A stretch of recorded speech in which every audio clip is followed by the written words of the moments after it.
एक बार की बात है, एक गांव में गरीब किसान अपनी पत्नी के साथ रहता था।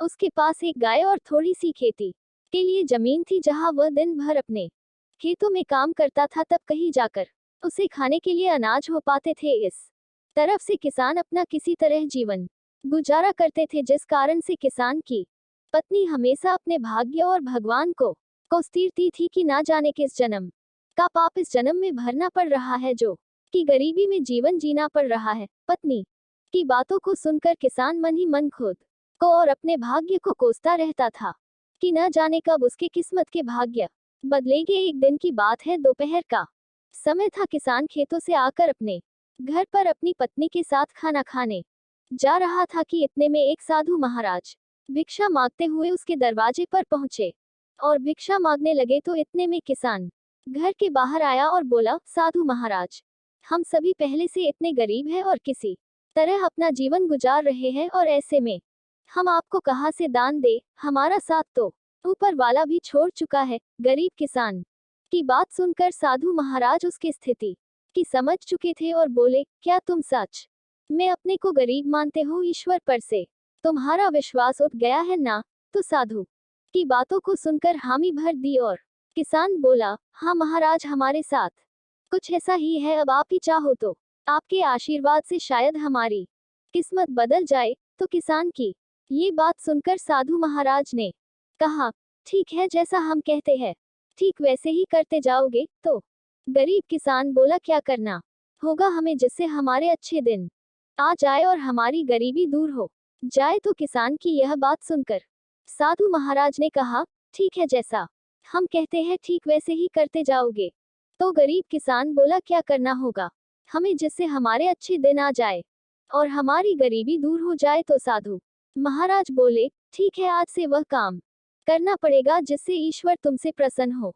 सबसे पहले अपने गाय को बेच दो और गाय के बदले मिले पैसों से अनाज खरीद कर ले आना। साधु की यह बात सुनकर किसान भौचक्का रह गया। उसके पास अपनी खेत की जमीन और एक यही गाय तो सहारा है, इसे भी बेच देगा तो फिर करेगा क्या? तो साधु उसे समझाते हुए बोले, अगर मेरे बताए हुए रास्ते पर चलने से तुम्हारा कुछ भी नुकसान होता है तो उसकी भरपाई मैं कर दूंगा। अब जो कहता हूँ वैसा करते जाओ। तो किसान फिर आधे अधूरे मन से डरते डरते अपनी गाय को बेच आया और उन मिले पैसों से खाने पीने का राशन ले आया। और फिर साधु के कहने पर किसान और उसकी पत्नी ने मिलकर भोजन तैयार किए, जिसके बाद वे राहगीर चलते हुए लोगों को बुलाने लगे और भगवान के प्रसाद के रूप में भोजन करने का आग्रह करने लगे। फिर जो भी उधर से गुजरता गरीब किसान उन्हें भरपेट भोजन कराते, जिससे राहगीर काफी खुश होते और फिर उन्हें इस नेक कार्य के लिए ढेर सारा आशीर्वाद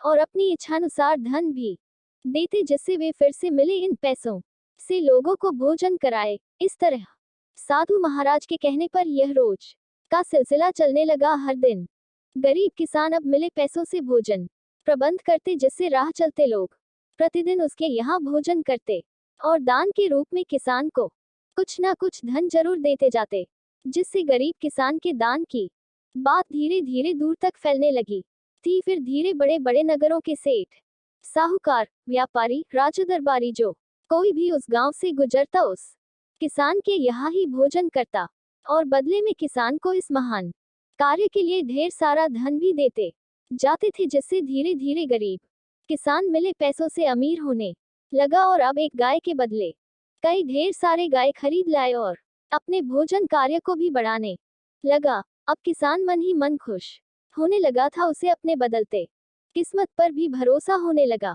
था, जिसे देखकर साधु महाराज किसान का हाल पूछते हुए बोले, अब बताओ, तुम भी वही गरीब किसान हो, यहाँ भी दिन रात मेहनत करते हो और ईश्वर के बताए गए पुण्य के मार्ग पर चलते हुए लोगों को भोजन कराते हो, जिससे अब ईश्वर भी तुमसे प्रसन्न है। पहले जहाँ खुद के लिए मेहनत करते थे, खुद के लिए ही सोचते थे, लेकिन अब दूसरों के भलाई के बारे में सोचने लगे हो, तो ईश्वर भी अब तुम्हारे इस नेक कार्य में तुम्हारा साथ देते हैं। यानी हम सभी ईश्वर को कोसते तो जरूर है, लेकिन ईश्वर के बताए मार्ग पर चल नहीं सकते। ईश्वर से पाने के लिए हर कोई इच्छा तो रखता जरूर है, लेकिन पहले ईश्वर के आशीर्वाद पाने के लिए खुद को वैसा बनाना पड़ता है, यानी हम जैसा करते हैं हमारे कर्मों के अनुसार ही हमारे भाग्य का निर्धारण होता है। साधु की यह बात को सुनकर किसान को अब समझ में आ गया था, अगर सच में जीवन में अमीर बनना है तो सबसे पहले हमें अपनी सोच बदलनी होगी अपने लिए। तो हर कोई जीता है, यदि हम दूसरों के लिए जीना शुरू करते हैं तो ईश्वर भी हमारी सहायता जरूर करते हैं। इस कहानी से हम सभी को यही शिक्षा मिलती है कि हमें अपने भाग्य और किस्मत के भरोसे रहकर खुद को कोसने के बजाय हमें लोगों के लिए यदि जीना शुरू करते हैं तो निश्चित ही ईश्वर हमारे साथ हमेशा होता है। और ऐसा हम तभी कर सकते हैं जब हम अपनी सोच से बाहर निकलकर दूसरे के लिए जीना शुरू करते हैं। हमारे समाज में ऐसे अनेक महापुरुषों के उदाहरण मिल जाएंगे तो कि इस समाज के लिए जिए, जिस कारण से उन्हें हर कोई जानता है, जो सिर्फ अपने लिए जीते हैं, वे अपने जीवन एक निश्चित ही दायरे में जिक्र चले जाते हैं, फिर उनके बाद उन्हें कोई नहीं याद करता। जबकि जो लोग समाज के लिए जीते हैं वे इतिहास बनाकर भले ही इस दुनिया से चले जाते हो, लेकिन वे हमेशा ही सबके लिए में याद रहते हैं। इस तरह यदि हमें भी अपने जीवन में आगे बढ़ना है तो अपनी सोच बदलनी होगी और खुद के बजाय अपने लोगों, अपने देश के बारे में सोचना चाहिए। तभी हम जीवन पाने का सही महत्व जान पाएंगे और दूसरों के लिए उदाहरण बन पाएंगे।